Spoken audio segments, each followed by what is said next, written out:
pretty indicative of how the series can pan out, especially with leadoff decks sniping maybe their weaker matchups and be able to grab an important win. It is the Zoo from Alchemix, which is Wow. to be expected, but at the same time, you never can be 100% positive if you're Firebat. Yeah, and this is a really good lead here from Alchemix too. I think uh, we didn't know he was playing Zoo, but he did know that. So I think in Firebat's position, it's really tough for him to make a lead other than a very safe lead. So Druid makes a lot of sense. And Alchemix is reading into that. So a lead here with Zoo I mean, this can be the strong start he needs in order to snowball this match out of control because I imagine Firebat is not, if he loses this game, he's not going to want to queue in Hunter versus this deck. That's kind of a matchup where you are very draw dependent. So he's going to have to go with Shaman. And Shaman, I think it has an advantage versus Zoo if it knows that it's Zoo, but it has to draw the right cards. So, sort of the theme for this weekend has been these very feast or famine styles where players are either very successful from the get go or they don't have the right combinations and they trail behind the entire game. Exactly. This could be a blowout victory for Zoo in terms of just the favorable matchups if Firebat is not able to deal with it effectively.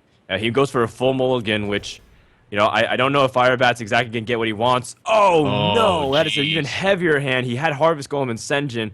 Was hoping maybe he could pick up something like Keeper of the Grove and Oh my Innervate. And gosh. Firebat is not pleased whatsoever with the quality of his hand. That has to be like, I think if you, like, the one thing you don't want to do as Druid in this matchup is draw 5 cost plus cards in your opening hand. And he actually has no play until turn 5 right now. So if he doesn't play from the right side of his deck for pretty much the rest of this game, I think that Alchemix is just going to be able to run him over. And Alchemix has that great start. Flame Imp with the Void Walker, with the ability to drop lots of minions and pretty much play whatever he wants off the top. If Firebat he does pick up the Keeper of the Grove, but still, it's a little bit of time. If you can piece it together with something like Innervate, stall for as long as you can, keep your health count high, and allow Zoo to kind of just continue to trade for board control, you have really strong minions. Like Sunwalker can go really, really, it can trade for like 3-for-1 sometimes, but if you Yeah. allow him to build the board, things like Abusive Sergeant allow him to pick up easy trade value with things like Flame Imp. Yeah, this shows a lot of people, I think, in this matchup would have kept Harvest Golem. And at one point, that myself included, I would have ended up keeping that card. But after having a lot of experience in this matchup, you very much need to draw Keeper of the Grove. If you don't draw Keeper of the Grove, you're fighting from behind almost the entire game. And, oh my gosh, look at this start. And in this position, Keeper of the Grove might not even be good enough to take it down. Because if he has Harvest Golem here on turn 3, all that's happening is the Void Walker's eating that damage. Like, nothing's actually really getting accomplished. Oh, But a card wow. like Keeper of the Grove might be able to swing this game at least sort of in his favor. So I think it's reasonable to mulligan pretty much everything that isn't Innervate for Keeper of the Grove in this matchup. Because again, just the amount of board presence it provides is exactly what you need to take control of the board and really see your equity of this matchup pan out. You're only Check going this to win it. out. Check this out, Admirable, real quick. Firebat, he draws Mark of the Wild. Of course, we know that it's completely dead. Alchemist kind of whiffs here with the second Soulfire. It might kind of discard a really important card later on. But Firebat also tried to pretend like he was about to play his Sunwalker, so making it seem like maybe he has a hard choice and can throw a curveball to Alchemist, making him feel like he has to play around something that doesn't exist. Yeah, like maybe Alchemix is like maybe he's trying to send the message that like, hey, I have a swipe and an Innervate, and that's really the only play I have. But it's something that I can do, and this is going to be really bad when he sees the Soulfire. And he even has the Ruby Neg, which is kind of that Yep. insurance I, against AoE. I like life tapping here first. I think you want to discard any one of these cards except for Soulfire, honestly. Sure. I don't know about the egg here. I think honestly I'd rather discard the egg than discarding the Soulfire. I think the second Soulfire is too valuable based off what's inevitably about to come. If his hand has been proven super heavy and Alchemix has done the research once again on Firebat, he's not playing that token very clearly. You need to have that Soulfire to be able to push through. He is going to drop the egg first, and even Actually, not going opt to to Soulfire. keep the Soulfire. He has 9 Huh. damage from the hand if you can kind of piece everything together. Oh, this could be what Firebat needed to turn this game around. Oh man, he draws a swipe, and that allows him to go for a full damage board clear. He leaves a 0-1 Nerubian Egg, but still doesn't feel very confident. Your opponent's coming up on really powerful mana turns where he can drop something like Doomguard, and how are you going to be able to respond to something like that? What does Alchemix need to draw for lethal here? Even if he swipes. Like, say he clears the board with swipe, which seems like a very... I mean, it seems like the natural play. Alchemist is one of these guys who sometimes even plays Leroy in the Zoo deck and maybe scales back something like Doomguard. And You the like that interest is here? tech card, so maybe if he gets something like a Charger like that, he's able to just piece it together. Right now, again, he has 9 from the hand, still a little bit on the riskier side. Thinking One about maybe damage. tapping, but I think loading up the board, just trying to get that extra damage in might be the more important thing to do. And then trying to finish up with Soulfire afterwards. Like, hope to get lucky. Because if you take a look at it this turn, like, say he puts all the damage into Firebat's face, and Firebat taunts up, but isn't able to armor up afterwards. Do you just Here we wait? Do go. you have an archer your own egg here? Yeah, I was about to ask you to kind of put yourself in a situation to be able to just push out as much damage as possible. You don't have an Oh, egg activator gosh. otherwise. I kind of like this actually. I Wow, didn't that's even the think of that. versatility. So Firebat's on 6 mana now. Alchemixt had the coin, so Firebat's on 6 mana this turn. Gosh, this is brutal. I think he got a Sunwalker though. On turn 7, you need the Druid of the Claw and the Mark of the Wild. Yep, Sunwalker does die to everything crashing into it, so you're just hoping your opponent doesn't pick up an answer immediately. Defender of Argus off the top. That's a pretty good one. That's pretty nasty indeed.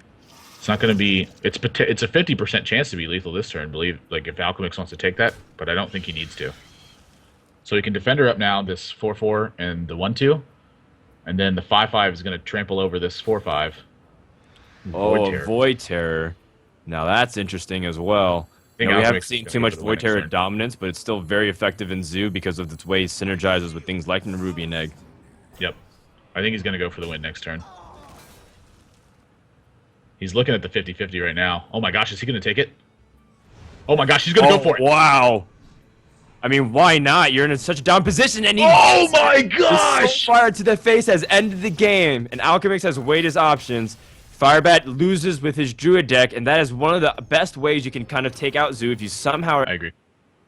Okay, game number 2 is about to begin. Firebat has to put the pass behind him. He's shown that he was a little bit on the emotional side, and he was going to rely on that Shaman like you mentioned. Oh, he does pick up a very important card in Lightning Storm, but he needs a little bit more because you can reset Zoo a couple times, but now with things like the Nerubian Egg, they are more resilient to things like the Lightning Storm. Yeah, it's a couple of cards. Airshock got a lot more important in this matchup. Where before it was decent, it could take out things like Young Priestess and Argent Squires. The ability to shut off an egg now is a lot more important than it was. I'm sorry, Airshock becomes a lot more important because of the ability to shut off egg than it was prior to egg being existing. So before you would mulligan Airshock, I think, and try to find these more critical cards, but now you have a big argument for keeping it. So this mulligan I think is fine. Unbound Elemental's a great card in this matchup. Feral Spirit obviously is a very good card. Lightning Storm's obviously a very good card. These are all things that you need in the early game to help stave off your opponent, unless you have things like Rockbiter and Lightning Bolt, which he doesn't have. So there's 2 different routes that this deck can go. And the thing about Zoo now is they have to figure out which one his opponent's trying to do and kind of move from there. So if he thinks his opponent's playing on the Feral Spirit plan, saving things like Abusive Sergeant's not that bad of an idea. If you think he's on the Lightning Bolt plan or on the Rockbiter plan, using him is better because you want to push through that damage. Oh, geez. Second Lightning Storm, though, is very clutch for Firebat, and timing these things are going to be really important. Make sure you're not overloaded on crucial turns, so mana management will be a key factor. Check us out, that Alchemix does have that power overwhelming Void Terror combination, which makes every Zoo player kind of salivate because of the amount of pressure you can put on your opponent with that kind of combo, with trade and then dropping a Void Terror that's like a 9/7 or something. Right. It's super intimidating. This is a tough turn, too, because you don't want this Unbound Elemental to get out of control. This is one of the ways that Shaman can put together a really big string of rolling turns, is if they're able to follow this up with one of their 3-drop overload spells and then start picking apart your minions. So if he has Feral Spirit here, I think Alchemix is going to be in a bit of trouble. Oh, he's going to choose to trade with the Unbound now. This is the other alternative. Is because what I was thinking is he either needs to Power Overwhelming and take this out now, or he needs to kill it with all of his boards. So it kind of sucks for your opponent to have a 3-mana 2/4 taunt. But again, the alternative is that card getting bigger and bigger every single turn, and him kind of attacking on his own time instead of on yours. This feels like it's just a board that you want to completely sweep out from your opponent, but Firebat's follow-up plays are going to be super weak. And the Feral Spirits at the same time are also prone to just get completely traded out as well. So I feel like it's not exactly the most ideal Lightning Storm board, but Firebat might not have a choice here. I can kind of agree with you, and what he has to think about this turn isn't whether or not he lightning storms, it's how his next couple of turns pan out. So he's planning his 4 and his 5 and his 6, because on turn 6, he obviously wants to play Fire Elemental. So this Azure Drake likely stranded in his hand for a while, and on turn 5, he's not going to be able to cast probably a Lightning Storm or a Feral Spirit.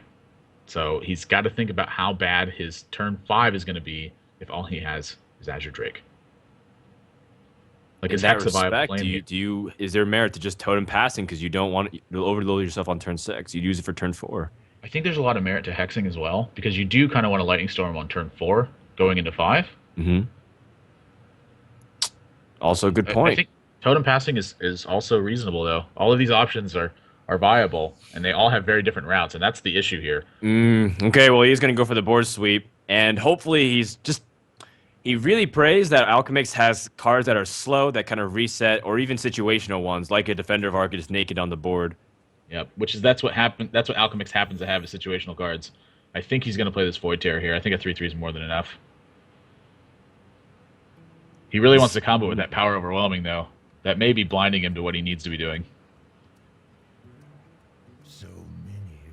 Yeah, I am curious, like, what he wants to continue to tap for. The 3 health is not exactly the most ensured thing, too, because you feel like Shaman can respond very easily with all kinds of 3 damage spells, Rock Biter, Lightning Bolt, etc. So Alchemix might not feel very confident in that, maybe wants to push it out a little bit higher, but I kind of agree with your assessment. Your hand just only gets clunkier. Zoo, you don't want to be missing these turns on the empty board to start seizing away from Shaman. Especially not when your opponent's overloaded. Exactly. Ah, the Oh, Wind heavy Lord makes draws. an appearance. His hand's getting awfully heavy, though. Let me tell you this, if the game kind of lasts long enough for Alec here, oftentimes he can be the game breaker.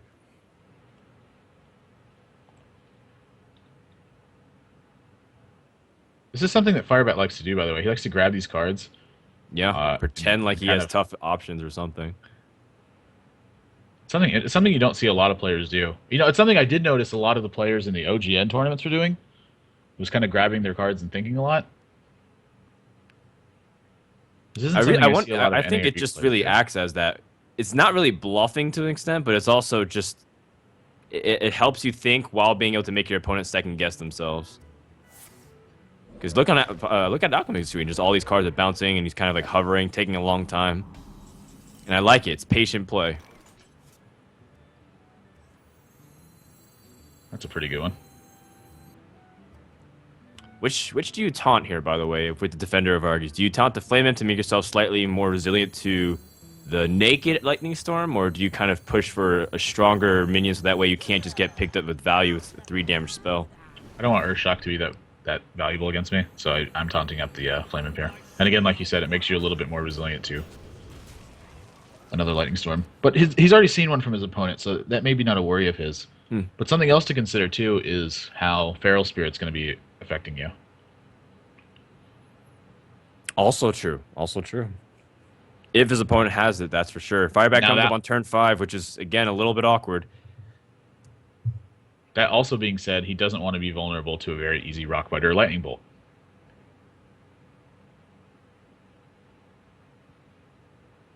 Firebat has removal options, but how does he pair everything together? At least in an appealing way. This might be a Hex turn.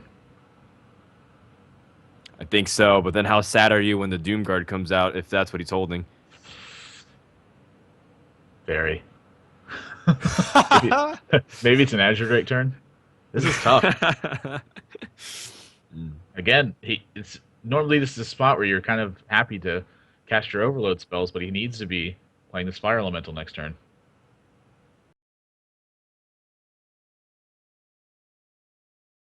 The board. And they're pushing through because look at how much damage is going to... If you Azure Drakes and goes for a Fire Elemental, look at what kind of damage he's going to be taking the following 2 turns. Yep.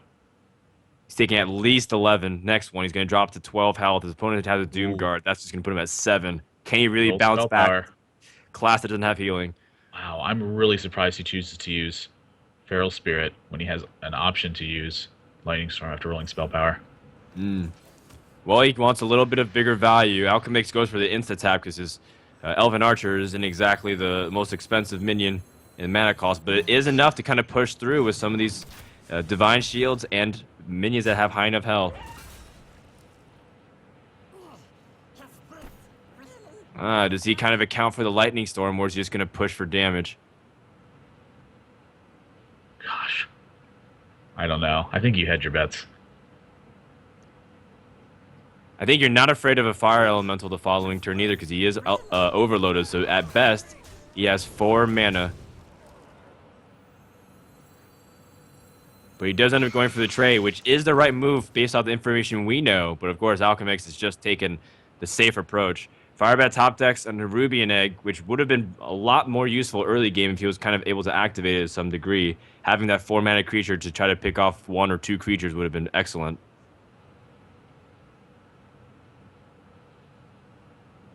He's really been holding on to this Hex the whole game. I mean, his game plan, he's obviously comfortable enough to hold it until his opponent Doomguards. Which I'm a little bit surprised by, honestly.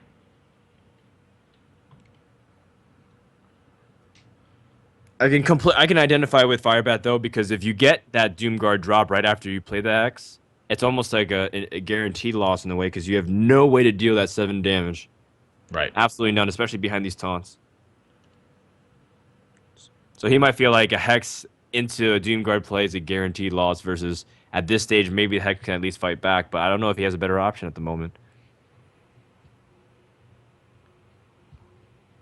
Lightning Storm's just not very good here, frankly. Oh, he's going to go for it. I mean, if you miss this roll, this could be bad. Yeah, the 2 damage will make a difference, especially if he has things to continue to buff it and improve his damage across the board. He's actually potentially taking more damage because he waited. Because the 1/2 is becoming 2 1/1s now. Oh, that is true. Ah, Yep. he rolls low on the Defender of Argus. That's bad. That's the one he needed to roll high on, too. The Defender of Argus. Taking twice as much damage now as a result. All right, Alchemix gets the Dark Iron Dwarf. Wow. He has a lot of power. 8 from the hand. 10 from the hand. So much damage. He is 1 damage off lethal. But I think you see second Lightning Storm, you don't have to rush it. Almost guaranteed whatever you top deck can continue to help push. Firebat has a low tab.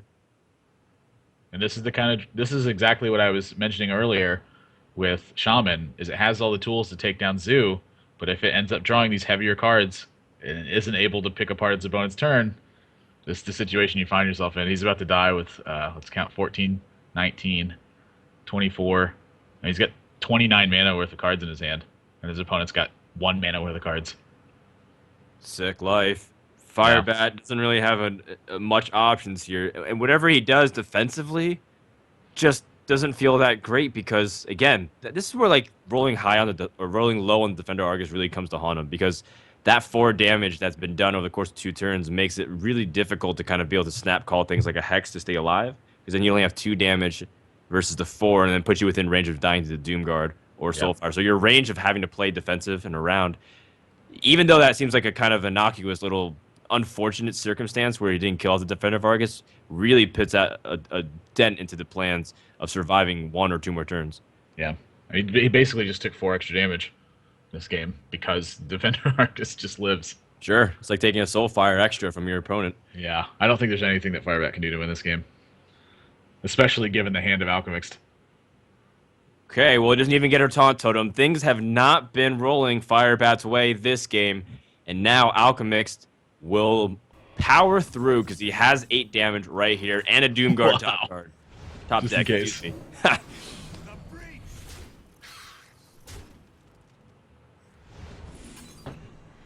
Oh man, how do you choose to end this game? It is a little bit of an art, and you choose to overkill by 2. So kind of a medium amount of BM.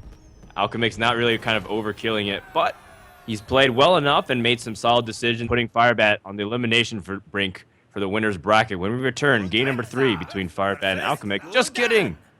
Mulligans are out here. I returned immediately. You guys thought it, but I faked you out. Once again, mind games. Yep. So this is a matchup that we've talked about a lot throughout the weekend, and it's one where I think that Hunter is fighting very much from behind.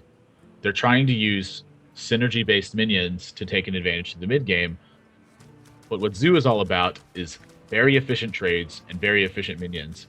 So what ends up happening is Hunter finds himself in a spot where none of their minions are kind of up to par, and so they're fighting from behind the entire game. The way they catch back up is typically through Unleash the Hounds and with Explosive Trap. We saw that Firebat is running Explosive Trap, but now Nerubian Egg's here to fight against that. So without an Unleash the Hounds to kind of back things up, this matchup can get way out of control very quickly. Look at that curve from Alchemixt. You just have to pick up another one drop to increase your flexibility, maybe something even like the Abusive Sergeant, so that way you can activate a Nerubian Egg. And that is a very good way to kind of pace yourself accordingly. It's a little bit of a two-edged sword when you have those. You have 4 1-drops right, and you're on the coin as the hunter. If you have a lot of things that get you a fast start, but can be vulnerable to Unleash the Hounds, it's a blessing and a curse at times. Yeah, so I love his curve. I love the quality of his hand.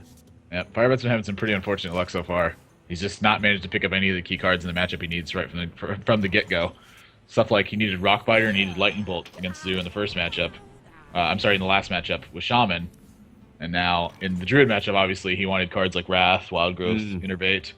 Finding none of those. And in this matchup, of course, he's needing cards like Explosive Trap and Unleash the Hounds. And he's just finding his 4-drops that get picked apart because your opponent is able to just run over your minions. Check this out. Firebat also has 2 options here with Freezing Trap and the Haunted Creeper. Freezing Trap could also make it that's difficult to play this Flame Imp ever. It becomes 3 mana. You're not exactly sure if your opponent will be able to play it, and also does damage again to itself. And also, one thing that's been really important is that Alchemix, not only does he pick up Abusive Sergeant and he's been drawing well, but he's been on the coin too, which gives him a lot of flexibility for how he can respond to opponents. And that's what gives Zoo, again, a really strong response to almost anything that comes out in the beginning stages. And Firebat would have loved to have the coin, because then he would be able to curve out really nicely. As a result, the next couple turns might be super awkward for him. Yeah, the triple 4-drop is definitely... This game's going to go one of 2 ways. Number 1, he's able to very easily stabilize with Oasis Snapjaw and 2 Houndmasters. Or number 2, he's just going to get run over. So it's like this is the alternate game plan from Unleash the Hounds, is hope that Oasis Snapjaw and Houndmaster combo shows up. Which it has in this case. But Alchemix has got a lot of tools to deal with this. He's got Nerubian Egg to help back himself up. He's got Power Overwhelming to help push through the taunt. He's got Abusive Sergeant to go along with that. Harvest Golem and Defender of Argus. It's just... Gosh, this is going to be a really tough game. This is going to be a tough game for both of these players. At this point now, that Freezing Trap, honestly, a pretty big blessing. And now he picks up Animal Companion. Wow. And that's exactly the card he needed. Crucial. Something like Misha would be excellent. Okay. That feels really bad if you're Firebat, because now all of a sudden, anything that can proc 2 damage, whether it's Dark Iron Dwarf or Abusive Sergeant, will ruin your day. Yep. Oh, man. Pretty unfortunate roll. I think you got to play Harvest Golem here. I think so. I think the Defender of Argus on the Harvest Golem and Nerubian is devastating. Interesting that he puts that Nerubian Egg in the middle. I always feel like the Harvest Golem is the one anchoring because you like to buff it, but either way, it's just going to be powerful play after powerful play. Yep. Wow. You know what? Alchemix actually may have an argument here for taking down this turtle.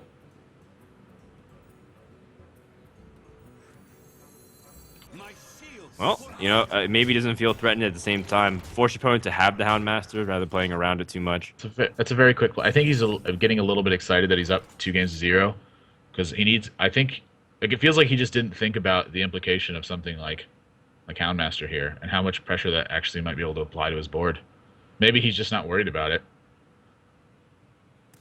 But I would at least like to see him think about how the game pans out if he chooses to kill this Snapjaw. Because say his opponent's got Kill Command this next turn, and is able to take out the 5/5, and then, sure, Firebat's going to take a few more points of damage, but then what if he has another strong minion and a Houndmaster after that? How does that change the board? How does it affect things? Also, and he was able to kind of push through the initial taunts, and then all of a sudden the Oasis Snapjaw is able to dictate good trades on some of the smaller minions.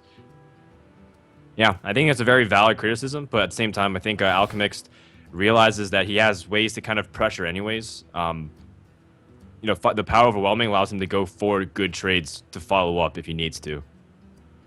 And Direwolf Alpha allows him to push through as well. I think this 9 health, as much as it's very difficult to deal with sometimes, it's not for the case with Alchemix's hand. He's got ways to kind of do extra 5 with power overwhelming and Direwolf. Yeah. It's not that I'm saying he should have attacked this Oasis Snapshot. It's that he should have been thinking about it.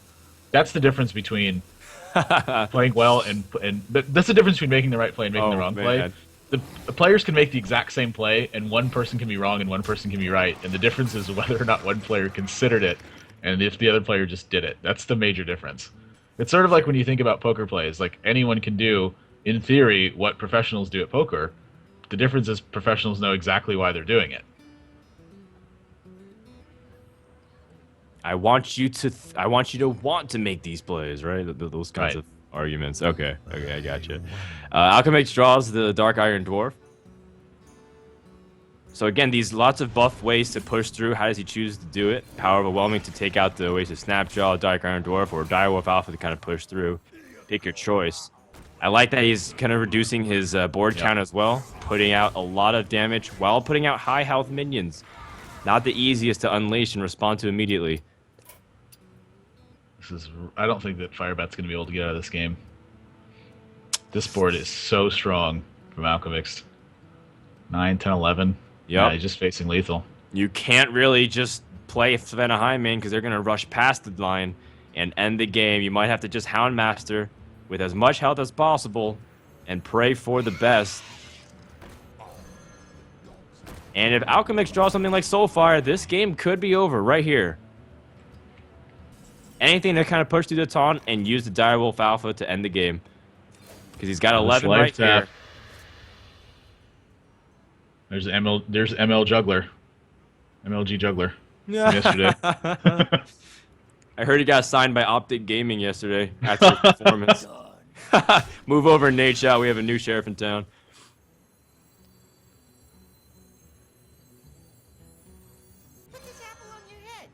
All right, well, let's see how these juggles kind of pan out. Oh, it hits a great target, and now he can pick up a very easy trade.